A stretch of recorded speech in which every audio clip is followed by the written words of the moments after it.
Hey everyone, I'm Dylan. And I'm Dallas. This is Living Vividly. Our goal with this show is to inspire you to do just that, live a more vivid life. And on this episode, we talk with Kristen and Siya from Hopscotch the Globe.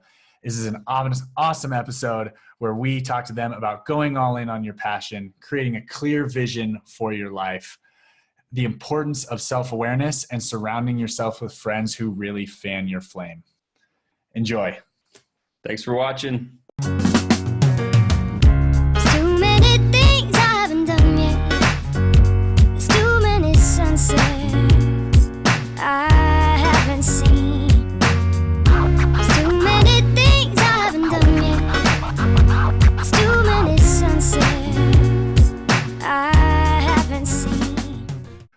What's up, guys? We are so excited to have you as our first guests on Living Vividly. With the show, we want to talk to people who we believe are truly embodying what it means to live life vividly. And with what you guys do, we want to learn from you. We want to hear from you. So you guys want to kind of give everybody who's listening, watching, like an introduction to who you guys are individually and what you guys do, what you're passionate about, like what's your jam? Yeah, my name is Kristen and Siya. My name is Siya.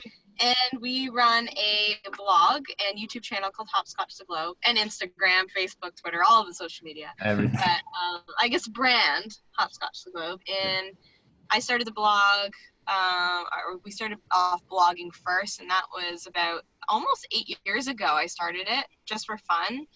And it was just, along like OG travel bloggers over here. That's OG right there. Yeah. And we actually, like, it's funny, when we were in college, we took a month and went to Peru, and our mission was to just go to Peru and like no ideas, but we wanted to film sort of like a short documentary. And that was in 2007. Yeah. And I recently watched it, and we actually had like Hopscotch the Globe Productions was like a mock name that we came up with then. What? Like 11 years ago. And like, we didn't even realize that we had done that. Yeah. We were kind of like planting seeds for like this business that was going to come. Yeah, it's pretty cool. It's all connected. Like we started traveling, like real traveling, living abroad. Our first experience was both in high school, and he was 16 when he went to Paraguay for 4 months on exchange, and I was 18. I went 2 years later on the same exchange program, and that kind of like shaped everything for us. And it's all like come together to make what we do today, which is traveling the world, filming adventures, sharing our stories, and teaching people how to travel as well. Yeah, it's cool that you guys have like your thing is like live vividly. Our like motto is live freely, and I feel like they're very interconnected. Mm-hmm. Absolutely. Totally. So you guys have had some, like, from that point to now, like, get a picture of like, you guys have grown to over 150,000 YouTube subscribers now. You have tons of people following your blog. You guys are living in a freaking badass Airstream.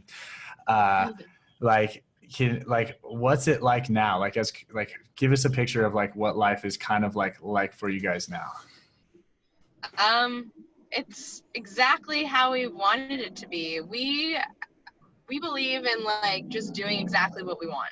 Like if we have a dream to do something, there's like no doubt that says no, you can't do it. We're like, yeah, you want to live in an Airstream? Okay, let's go buy one, and then we're gonna renovate it, and then we're gonna live in it, and then that's it. And like our families are super supportive, and I mean maybe they thought we were crazy years ago, but they're not like shocked when we tell them our next plan, right? So right now our lives are like we're living in an Airstream full time.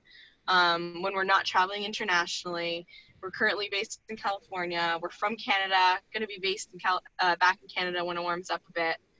We just got a new dog who's going to be our adventure dog traveling with us, and we want to teach people how to travel with the dog as well. So we started off as travelers. That's like close to our heart. Videography kind of became part of our skill set, you know, when we were like teenagers with like little cameras trying to film like whatever we could, and then learning like videography in college. She went for broadcasting, I went for like visual effects and media, and like all of that kind of intertwined when we started traveling, which was our passion. and then videography, which was like our career choice. And they kind of like mixed together, where we started filming our travels pre like YouTube, pre like any of this industry did not exist when we started. Mm-hmm. Right.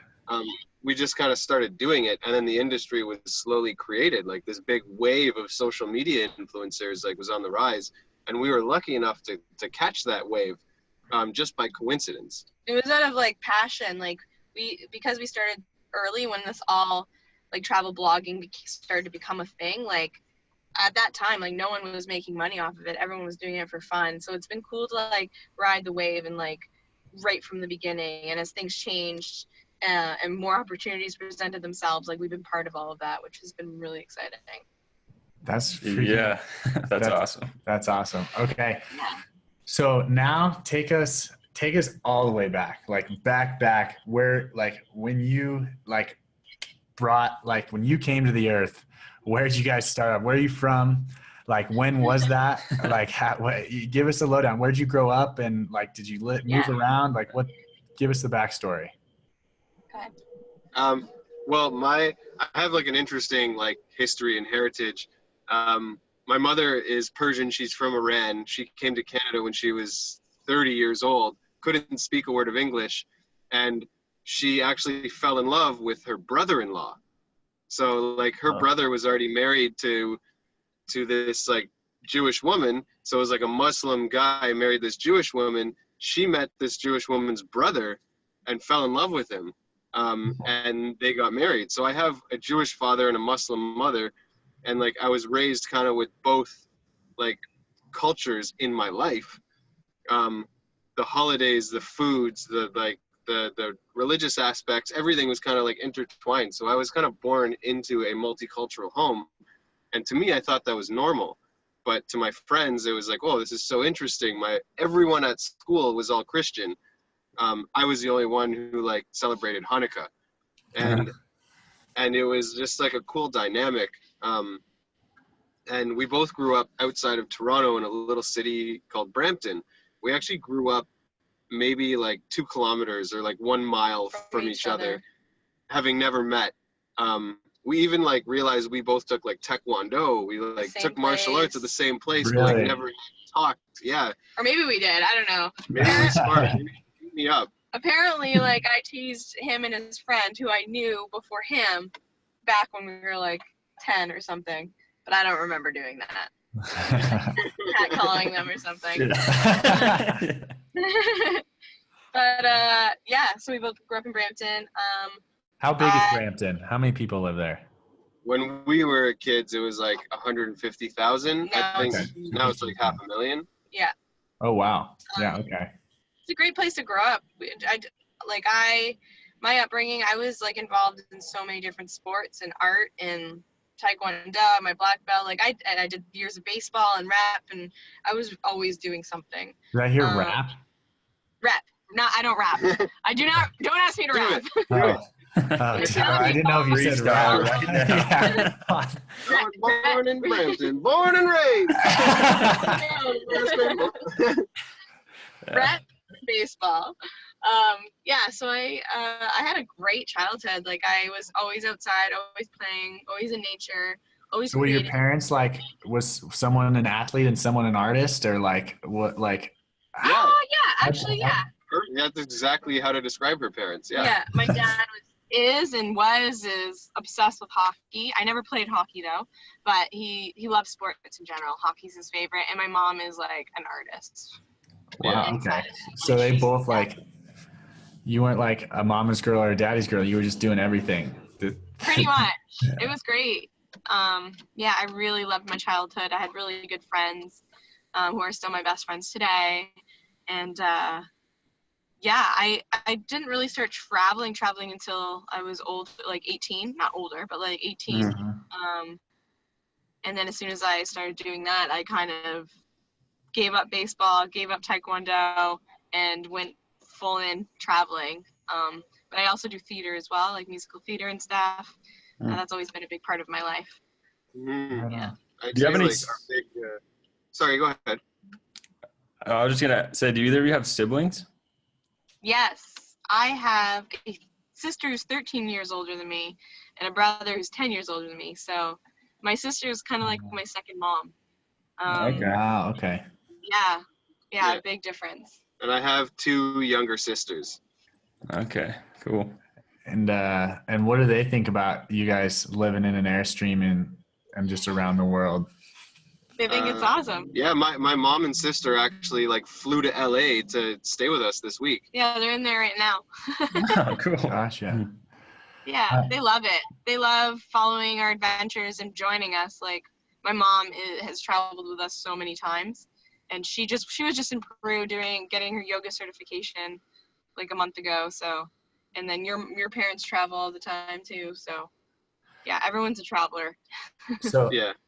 I'm interested in like how those things connected. Obviously, travel became a big part of your lives, and for so many obvious reasons, travel is addicting. But like lots of people go and travel or do, exchange trips or, experiences like that. But you guys became professional travelers. Like, where does that, how does that happen? Like, what are your thought processes, I guess, in that shift? Like, I love this so much. I want to do this for the rest of my life. Yeah. Like, what does that look like? Yeah, there was, I think subconsciously, we both had mothers that came from other countries. And we heard stories as kids from these other lands with other languages and other experiences, other foods. And maybe I didn't realize at the time, but it was like kind of planting seeds of like, whoa, there's so much more out there that's so different. Like, why does my mom look so different from these other people? Why does she like speak a different language? And then in high school, there was an opportunity to travel for half of grade 11 to Paraguay. I had never heard of Paraguay, and it was just this opportunity to go with like 20 kids, like a whole classroom of kids would spend 4 months in Paraguay teaching English, living with a Paraguayan family, learning Spanish, traveling the country, and we would earn credits while doing that. And no other high school in our entire city was offering this program. It was a big reason why I wanted to go to this school. I didn't know I was going to meet Kristen in the process of this, but I wanted to go and like be part of this. So I left. I actually had another girlfriend when I left. We broke up while I was there, which was great because she was no good for me. And then when I was in Paraguay, I was opened up to this whole other world of travel and language. Like, it made my brain think different. I had to like learn new skills. I had to like really grow up. And I came home from that 4-month trip just like I felt like I was part Paraguayan after that. Mm-hmm. Like, I felt like that host family was my real family. It completely changed my life. And when I came home that day, I was so depressed. I was so sad. I was like crying in the shower. I just felt like alone and torn apart from my homeland, but it really wasn't. I was just there for 4 months. But I literally had bumped into Kristen that day in the hallway of high school. Like, I went back to school that day. I didn't need to be there. I just went back because I wanted to see my friends and maybe that would make me feel good. It didn't. I didn't feel good seeing all my friends. And Kristen and I weren't that close. Like, we had never hung out, but I literally bumped into her and we both felt that moment. Like, we remember that moment where like we hit each other and there was a spark and something had happened. And we then like became best friends for a year before we started dating. And I would tell her about this Paraguayan experience and how it changed my life. And I think that had a big impact. Yeah, like, I met these girls too around the same time. One of them was an exchange student staying with Siya. Siya, his parents always had exchange students from different countries staying with them for like a year at a time. So all these Latin girls came from all different Latin countries, and we all hung out. And between the stories Siya would tell me from Paraguay and their influence and like learning about the Latin culture and learning some Spanish and dancing and everything, I fell in love with it. Like, I just felt like I was part of me was like part of that culture. Like, that, I just felt such a connection. So I signed up for Paraguay and I went and did the 4-month exchange as well. And that's really what like sparked and started all of this. Without that experience, I don't know what we'd be doing, both of us today. So like now we're doing this like as a living, and I think it all sparked from Paraguay, and we just continue to travel, and we're both interested in making videos and films and being in front of the camera forever. Like I was saying, I'd done theater my whole life, so it kind of just like all fell together. It wasn't like the plan wasn't like I'm gonna go to college and learn this so I could travel for the rest of my life and make YouTube videos. Like again, none of that really existed. It just all fell into place because we kept like going for our passions and making it part of our everyday lives, and it all just kind of like interconnected and became what it is today. It's not like now where some people are like, I want to be a YouTuber, because that is a thing now. It wasn't like that for us. It just all fell into place. Okay. That's like so much serendipity. I can't even like, like seriously, there's so much. There's so more crazy to it too. That was just like the brief story. Yeah. And now how about that transition? So then you guys graduate from high school together. Did you go to the same college then? No, we did long distance for 4 years. And because of Paraguay also, and getting all that volunteer experience, because we both volunteered as teachers, I got a scholarship for college. I got like a $30,000 scholarship. So all the money that I saved for college, I got to spend in the summers on travel. And the scholarship said, you have to go away in the summer to another country and do something in your field. I'm like, oh, I guess if I have to. Yeah, they're going to make So I got to keep traveling and throughout the summers and like get more experience in my fields. I worked at like a TV studio in Ghana, and we went to Peru and filmed a documentary. So we kept traveling whenever we could in the summers as well. And then when we graduated, because again, we're at different colleges. When we graduated, we said, let's live in Toronto for a year and a half, live together so we can actually finally be together, because we were doing long distance, and work in our field to get experience. So we did that, saved money, and then quit everything, gave up our place and left and traveled for almost a year. So what did you do for your work when you were saving up all your money? We both started companies. So she started Hopscotch the Globe. It wasn't a company though. It was just like a blog. You started the name. Yeah, you started like working on it. Yeah. I started a company called QP7 Events, and I was really into live events and like having equipment. So I ran this company. Actually, up until like a few months ago, I just sold the company. But I was doing it like this whole time and had employees help me out while I was traveling. But it was all live events. It was setting up like speakers, microphones, projectors, screens for like big conferences, for weddings, for outdoor events. Oh, wow. And I had started that company while in Toronto, while working for another company that was doing the same thing. And that's how we were like saving money. She was working for G Adventures or Gap Adventures. I was doing that. I worked for MTV. I worked for Much Music, a lot of like TV production stuff, behind the cameras, in front of the cameras, and then serving as well at a restaurant. So you guys were just like hustling, like day and night. You guys were just working. But it was fun. We were in Toronto. We were like finally living together after like 4 or 5 years of like long distance relationships. And then by the end of it, we had money to go and travel for a year. So it was great. Yeah. And during that year, were you guys just blogging then? Was YouTube like started then? Like what were you doing? Just traveling? Traveling and writing. So I was writing on the blog like whenever I could. I tried to do it, I think, once a week or twice a week. It was just writing. It was no video. I took some video because I was in school for it and I loved it. So I had like a bunch of videos, which I ended up putting on YouTube afterwards. Yeah, with a shitty little point and shoot really camera. Crappy quality.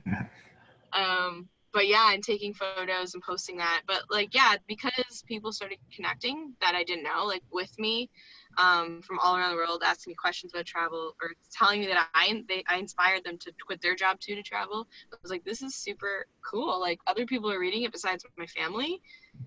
So I just kept doing it. And then Siya became more involved with it. And then I started uploading videos on YouTube, I think almost 6 years ago. Consistently between 5 and 6 years ago. Yeah. So was YouTube the first way that you actually like monetize what you were doing? Pretty, I would say yes. I mean, I got a few like sponsored posts here and there. Right. Back in the day when someone's like, I'll pay you $20 to make a post all about my business. And you're like, holy crap, 20 bucks. Yeah. We'd never do that anymore. But yeah. So pretty much. So during that year, was that like transformative? And like, when did you like, I guess, how long have you been doing, number one, how long have you been doing this full time? Like you're living your like you guys seem to have been doing your things that you're passionate about your whole life, but like living, you know, this kind of life, where was that a transitionary period? Like, were you kind of getting paid and then you like had to jump all in? Like, what was that like kind of transition or process into doing this full time? That was exactly 4 or 5 years ago. I want to say 4. Around this exact time, I was working at a restaurant because I was also acting too, and traveling. So restaurant jobs were great, good tips, and you could take time off. Oh, yeah. But I had just started a new job. It was like 2 months in, and I got an opportunity to go to Jasper, Alberta, and they were going to pay me like a little bit amount of money. I think it was like $500 for the weekend or for 5 days to create a video and do this multimedia campaign. And I was like, holy shit, like that's awesome. No one's paid me for video. So I came back, and my boss was like, oh, I see you switch shifts. Like, are you going to be doing that all the time? And I'm like, you know what? I quit. I was like, I'm going to do this. Like, I made $500. Like, I can keep doing this. So it was difficult, obviously. Like, I wasn't making that much. Siya was very supportive and helping me out too, like financially helping us both out. And then I just like went for it. And then he started helping too, way more. And then as soon as he came on like full time, things really picked up, and we've been doing this for a while now. Yeah, I think there was a big jump when Kristen went full time and like made a video on I quit. Like, I quit my job. Like, let's do this. Let's like jump off the bridge and build wings on the way down, basically. Like, I like that. Yeah. Like, we got to go all in, take a leap of faith. Yeah. And it worked, because then brands were like, oh shit, things are happening. Like, this is big. If she's able to quit her job to do this. Meanwhile, it wasn't really that way. It was like kind of a bluff that worked out, because we could just like just barely like scrape by to make it happen. We were never, if like this is like $0 in our account, we kind of did this like for years and years, like just kind of like breaking even, making a little bit of money, spending it, investing it, like, and like last year was our biggest year ever. It was phenomenal. We were able to like pay for our home, and like we have 0 debt and we have money in the bank. Like, it's a great time for us. But that's after like 7-8 years of like hustle. Yeah, but it's always been worth it, right? Like, and if I didn't quit my job at that time to go full time, I wouldn't have been able to put all the work and hours into making it what it is today. So taking that chance is something that if you want to do something and follow your dreams, you have to. Like, you can't wait to like be making a good enough money to quit your other jobs. Like, it's a risk, but like it totally paid off. Yeah. Totally. I have a question. So first of all, 2 things. It seemed like pretty sporadic when you were just like, yo, I'm over it. Like, I'm doing this. I'm making it happen. And then 2, when you made that video that said, I quit, was that like a proclamation like to yourself too and to the world? Like, so you had to commit to it, or like, was it just a thing that you wanted to make sure you knew, like updated your community? Like, what was the significance of that video, and what were your thoughts going through your head when you like decided to really make this change? I didn't even know going into the job that day that I was going to quit. It just felt right, because I was like, this guy's telling me I can't like switch shifts. Like, I don't feel like I did anything wrong. Is this going to be a problem? I want to do exactly what I just did last weekend. I'm quitting. I'm going for it. So it was like very like, I did it, and then I called Siya, and then he came over to the restaurant. And we had a beer at the bar. It was great. It was like, screw you guys, I'm going to have a beer now. Yeah, I mean, there's going to be people that you encounter in your life that either fan your flame and want it to grow, or they're going to douse it and want your flame to like be out. And that job was obviously dousing her flame. Yeah. But it wasn't a hard decision. It wasn't planned. And then when I made that video, I did it I think I did it that night. I came back and I did it, but it wasn't like to like set like if I do this, then I really got to do it. I already knew it was done. I'm going like full in with Hopscotch. I just wanted to update my community and like show people that like this is, if you want something, like this is a step I had to take in order for it to happen. So you had that vision. Siya, what about your vision? You have another business running at this time that you're doing, and you kind of have this vision for Hopscotch. Kristen, did you guys have the same vision? Did you have like visions of two companies going, or like what was that like? Well, my company gave me like the freedom to kind of leave when I wanted to. I mean, I took financial hits because then I had to hire employees to do the work that I would have done. But to me, it was worth it. I would rather make 20 grand a year instead of 60 grand a year if I can hire somebody to do the work, and now I can go travel and make memories and be with her and build something else. Mm-hmm. So my company was like phenomenal because it was something that I really enjoyed, and I got to leave a company that I really liked to be with a company that I really loved. And like, those are just two wonderful options. Yeah, he just sold it. So over the years, I've been like, one of the employees has been taking a bigger role and a bigger role and a bigger role. And the last year I was pretty much gone the whole time. He's like running the whole thing. And it just made more sense for him to just take 100% of it. And he was very happy because he like started a family, and it really like changed his life. It changed my life. Now there's like less stress on me to have to deal with this other company in the background. And that company, the whole time I was ignoring it, was growing.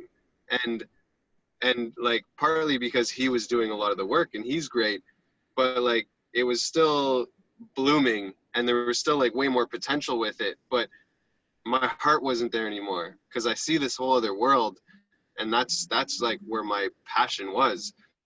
And it seemed like the right step to just come over to Hopscotch.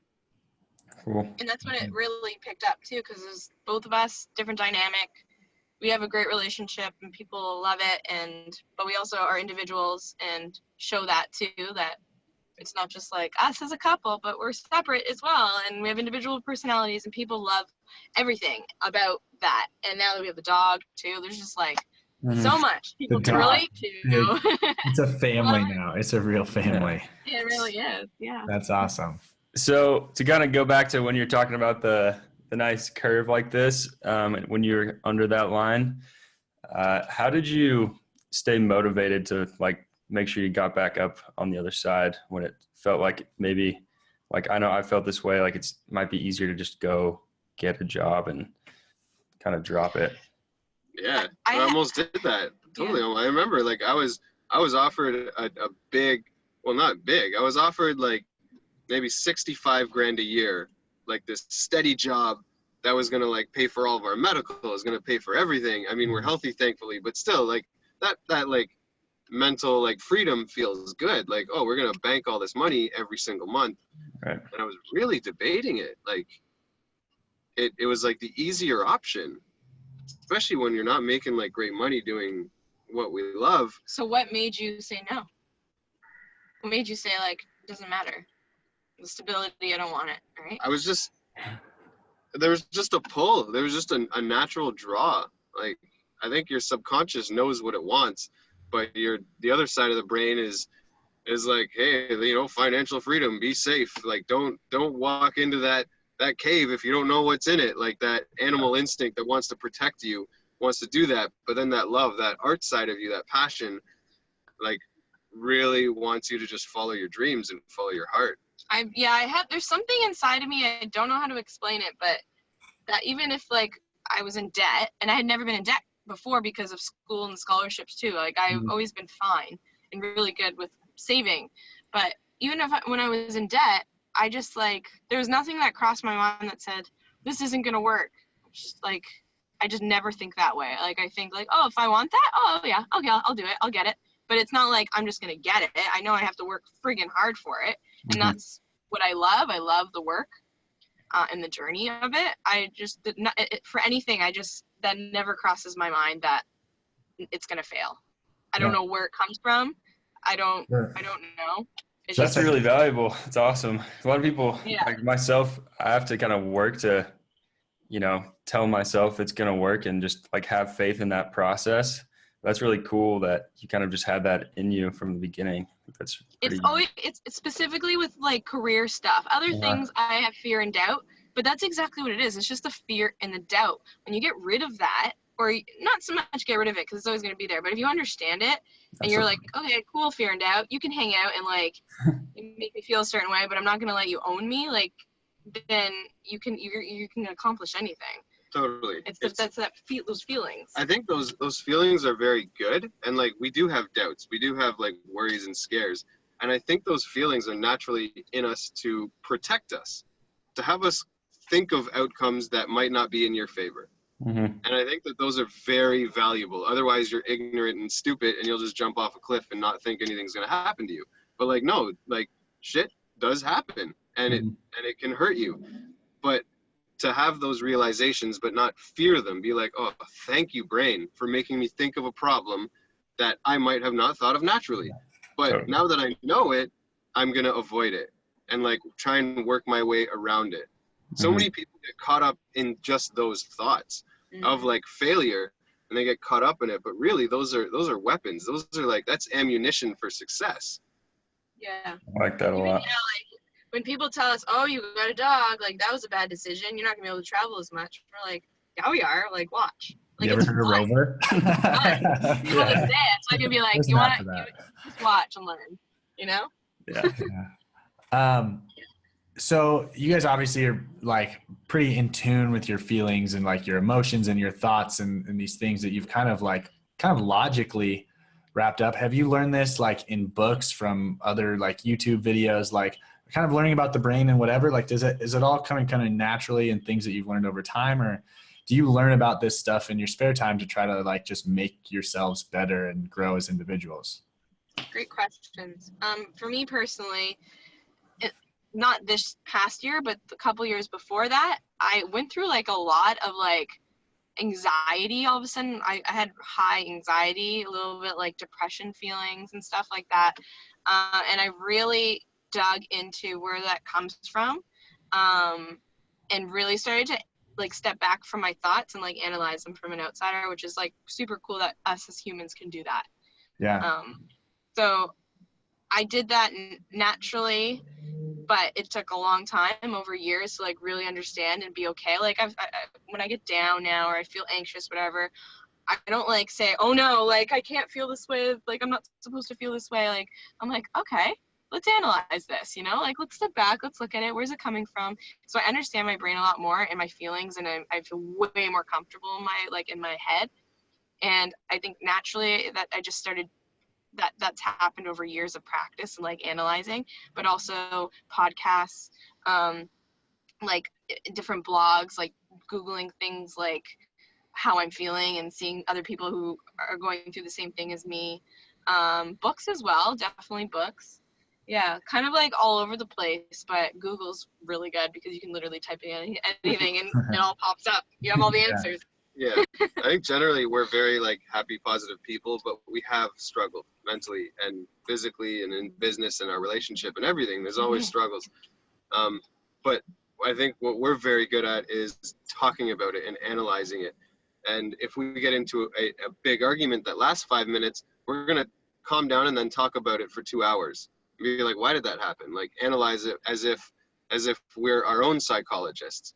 Gotcha. And like I didn't understand what depression was until maybe like 5 years ago. Like people would come to me and talk to me. I'm like, just be happy, just smile. Like, what are you so upset about? Like, I didn't understand it until like I really felt it, and it hit me hard. And it hit me hard for years, and I had to overcome it and know like if there was like two sides to a card and one was light and one was dark, I kept like I was living in the light, and then every now and then I get a dark side. And then more and more, that dark side was appearing more often until like it was just like dark. And then every now and then I'd see the light side again. And I have to like train myself to be out of that darkness. That's almost like that fear and that doubt that tells you you're not good enough and you're going to fail. And all this stuff that's built to like protect you, to overcome. I was now like living in it, and it was scary. And then I had to fight my way out, mainly by being positive, by talking to other people. I'm not one that like reads blogs. I might watch some videos. I wouldn't like read a self-help book, but I would surround myself with people who would help me through conversation, through inspiration. We have a really good group of friends, and we're spiritual people, and I think that really helps because we're more in tune with ourselves and like the earth and nature. Nature has helped me like immensely. Like just going into nature, like you just find answers. I don't know how else to explain it. It makes me feel relaxed, and I just feel better in general. Yeah. And we also have really spiritual, cool friends who've gone through things and are just really in tune with themselves and like the world that we can talk to and like. Totally. I think being like honest, like I have my boys who like been to the military. These are like men, and like when I was feeling depressed, I'm like, yeah, guys, I'm like going through some shit. Like I'm depressed right now, and like I'm not fearful of that. I want you to know, and maybe we can talk about it, maybe not, but like I just want you to know.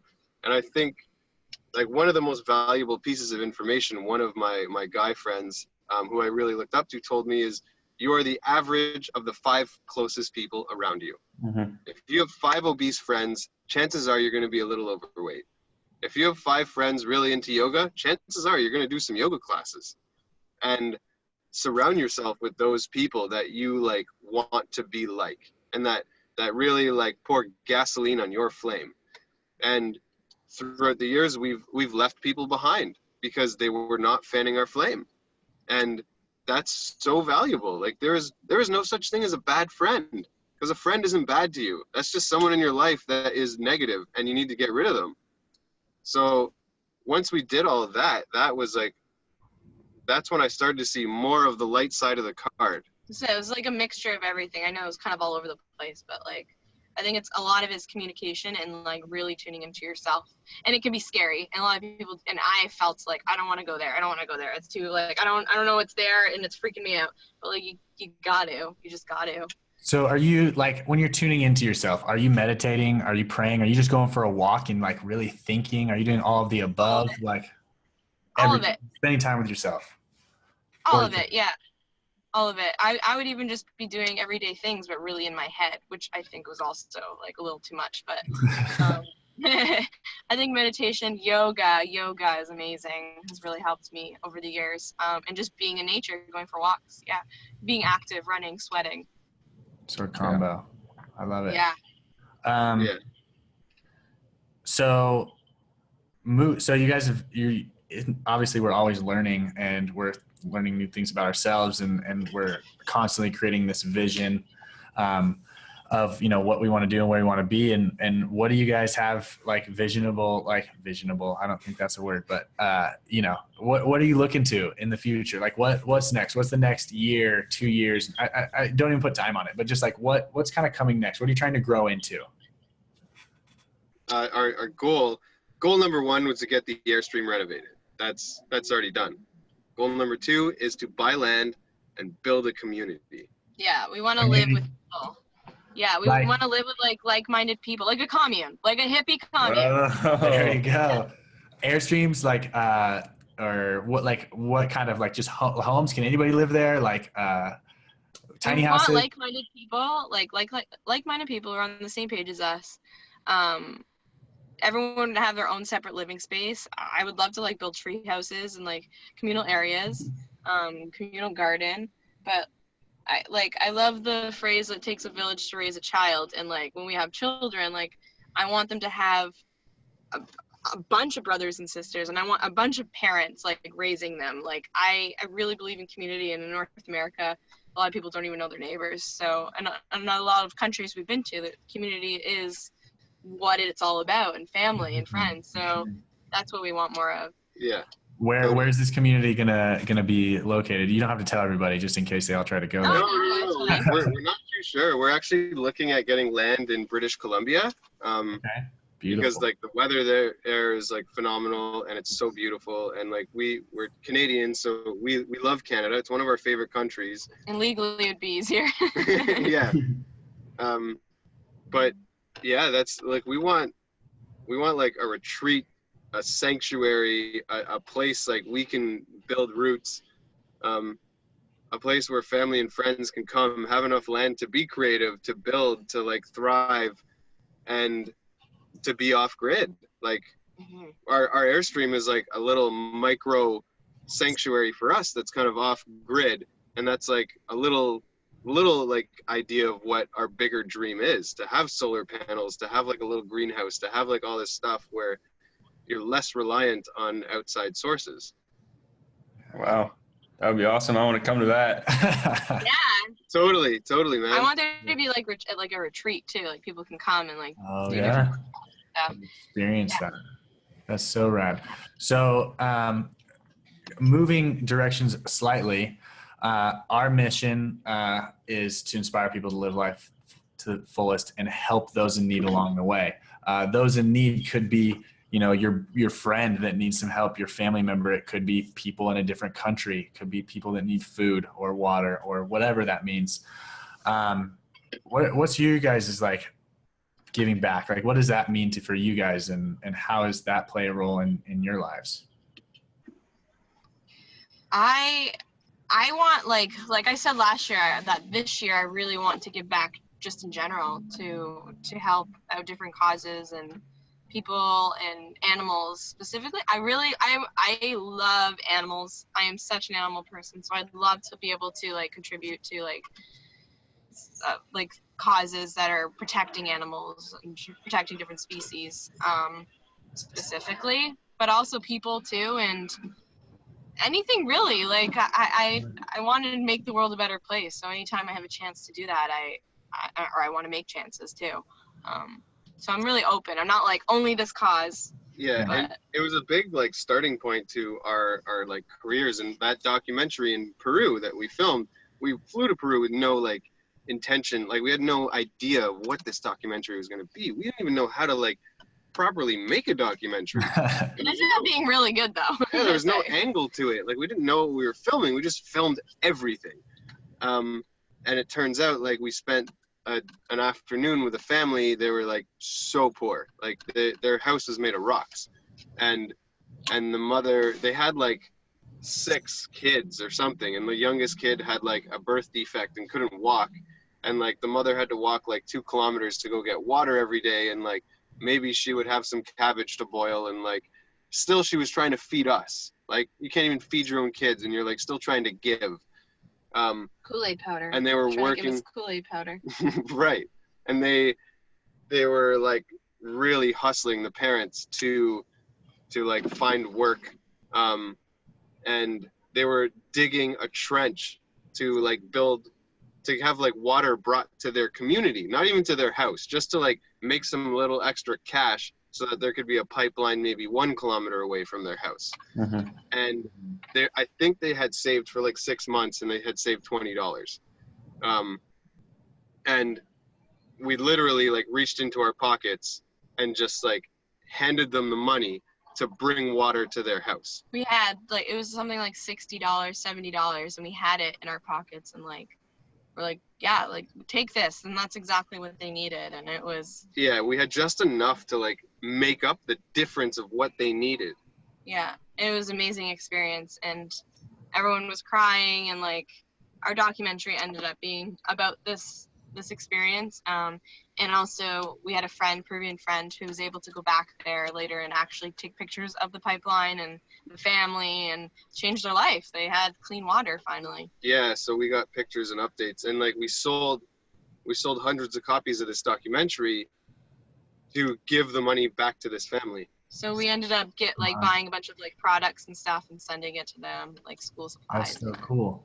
Can anybody watch this documentary? Is it still available to purchase or to view? It's on YouTube, actually. The quality, again, it's like really bad, but it's there, and the story is great. And I think like if we link it up, can we link it? Can we find it and like link it up for this? Yeah, of course. Yeah. There's like 2 videos, so there's 2 parts. So I'll send those over to you. Yeah. So it turned out to be a 24-minute documentary that took us 6 months to edit. Not because like it's complex, just because we didn't know what the heck we were doing. And we were transferring like DV tapes in real time. Like there were no SD cards. It took forever on like this shitty little computer that I had. And it worked out. But that was like the beginning. Now we're pounding out like these videos every week. But that was a learning curve. Yeah. That's amazing. Do you have any other questions? I think we'll wrap her up. Yeah. All right. We want to ask you one more question. We're kind of just feeling this out, but if you could go back in time basically to when you're 20 again, which seems like you guys had a little bit more figured out than a lot of people, but if you could do that, like what advice would you give your 20-year-old self? Ooh. To not drink sourpuss with milk. Not a good combination. You will be puking all week. Don't do that. That's good. I didn't expect that. That's awesome. But you are Canadian, so I should have I should have. I don't know. Maybe like, I don't know actually. I feel like I don't have any regrets or anything that I would tell myself that I'd want it to have changed, because I've learned so much even from things that weren't so good at the time. So I think that question's great, but I don't want to change anything or tell myself anything. I like the journey I've been through. Yeah, like maybe even just that. Maybe even just tell myself that you are going to go through shit, and like don't fear it, because it's going to teach you. Like, not to change anything. Don't change anything. Just change your mentality towards this, because it's going to be hard. You're going to struggle. You're going to have fights with your partner. You're going to like hate your career at times, but to like push through it, because it will work out and you're going to get stronger because of it. Like you can't, if you're working out, you can't build muscle unless you push yourself to your limits until you're struggling and shaking. And that is what you have to do mentally sometimes. You have to like mentally break yourself to get stronger, to build that mental muscle. Yeah. Well said. Absolutely. Well, guys, we're stoked. We can link up all your socials and everything in here so everyone can kind of follow and just see all the amazing things that you're doing. Plus, they're obviously going to hear way more about it as we travel together, which we're stoked to do. Yeah. And it's going to be, just so everyone knows, we are all going to be traveling down to Guatemala together and helping fix up a school that we've been to that is super in need. They don't have access to, like, they don't have bathrooms at their school. They don't have access to water.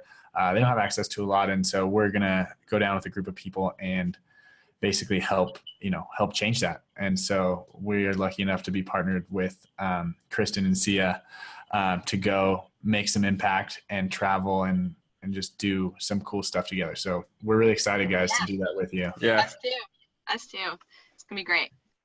All right. Thanks for watching, everyone. We just finished our first ever interview. We think it turned out pretty well. Please let us know what you liked, what you didn't like, again, what you'd like to see. We want to make this for you. Follow along by subscribing on YouTube. Follow us on Facebook. Where else, Dallas?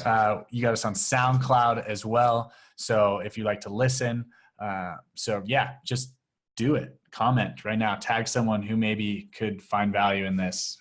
Engage with us. We'd appreciate it. So go ahead. Have a good day. Live vividly.